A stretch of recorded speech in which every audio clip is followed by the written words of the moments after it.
Tuan-tuan, seorang pakcik di Bukit Sekilau, dia tukang gali kubur tuan-tuan. Pukul 2:30 pagi dia nak mengebumikan mayat seorang lelaki yang mati kemalangan di Jabur. Ya, 2:30 pagi tuan-tuan yang dirahmati Allah. Bila sampai dia terima panggilan 2:30 pagi daripada pihak hospital kan. Hospital sekarang ni orang mati, orang yang meninggal pihak hospital akan uruskan. Waris hanya tuntut saja. Tuan-tuan 2:30 pagi terima panggilan. Pak mak, pak cik bawa kawan dia seorang pergi hospital nak ukur lah, nak gali liang lahat, nak kena ukur. Ya, sebab ada orang Bukit Sekilau yang lain yang gali lubang kubur tuan-tuan. Bayangkan dia tengah gali lubang kubur, dia nampak tengkorak di sebelah. Bayangkan jadi macam tu tuan-tuan. Maknanya tuan-tuan, waktu tengah mula penggalian, dia gali lubang kubur tuan-tuan yang dirahmati Allah, sampai ke liang lahat. Liang lahat ni ada dua bentuk.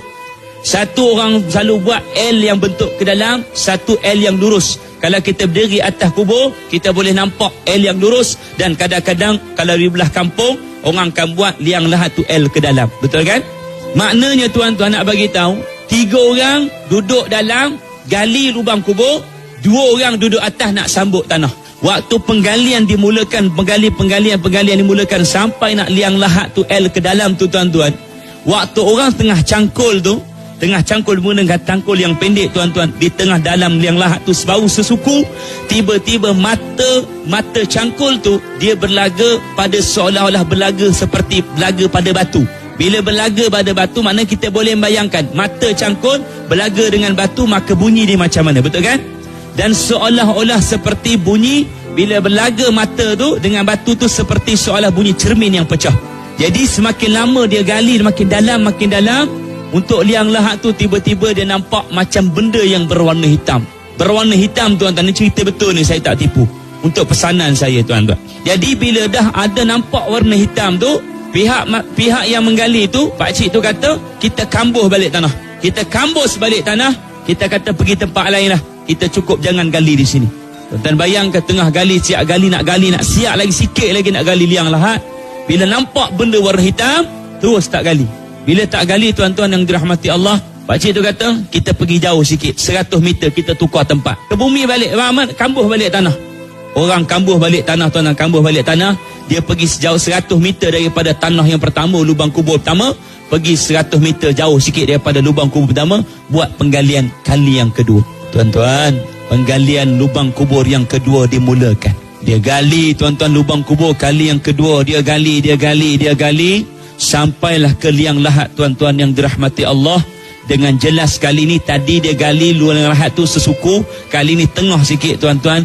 Bila dia gali sampai tengah tuan-tuan, memang penuh dengan jelas di seluruh liang lahat sampai tengah tu, daripada awal sampai tengah tu tuan-tuan, memang penuh dengan warna hitam panjang. Semakin dia gali tuan-tuan, kedengaran seperti bunyi tuan-tuan, hembusan nafas daripada dalam tu tuan-tuan, seperti bunyi hembusan yang cukup kuat, seperti bunyi angin yang ribut tuan-tuan.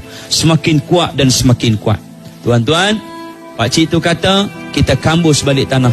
2 kali tuan-tuan, dari kali lubang kubur tuan-tuan di Bukit Sekilau, 2 kali tuan-tuan kambuh balik tanah.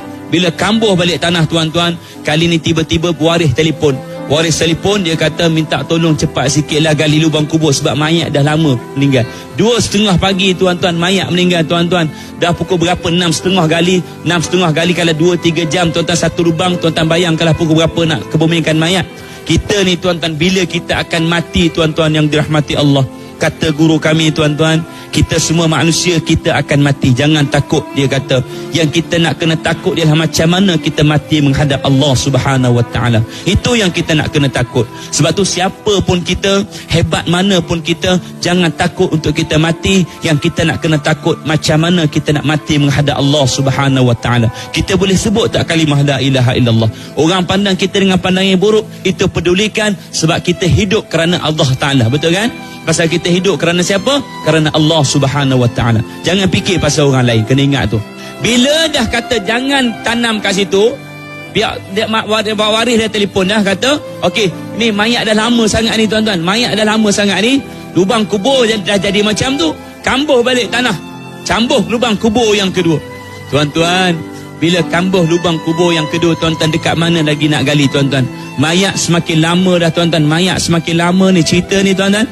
Bila mayat dah semakin lama, pakcik tu kata, kali ni walau apa pun jadi, tuan-tuan, dia kata kita tetap kena gali dan kita tetap kena tunggu, tuan-tuan. Bila dah, tuan-tuan, lubang kubur yang kedua dah ditanam balik, kambuh balik, kali ni kita gali lubang kubur yang ketiga. Kali ni walau macam mana pun sekali, tuan-tuan, lubang kubur ni tetap kita kena gali.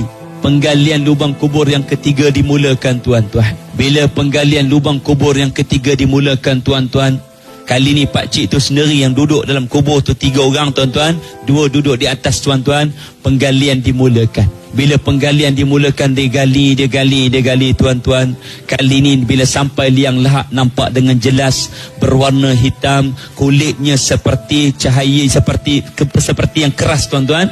Maka itulah yang dia beritahu pada saya, dia ceritakan pada saya, tuan-tuan, apa yang memenuhi pada liang lahat itulah namanya seekor ular yang besar, tuan-tuan.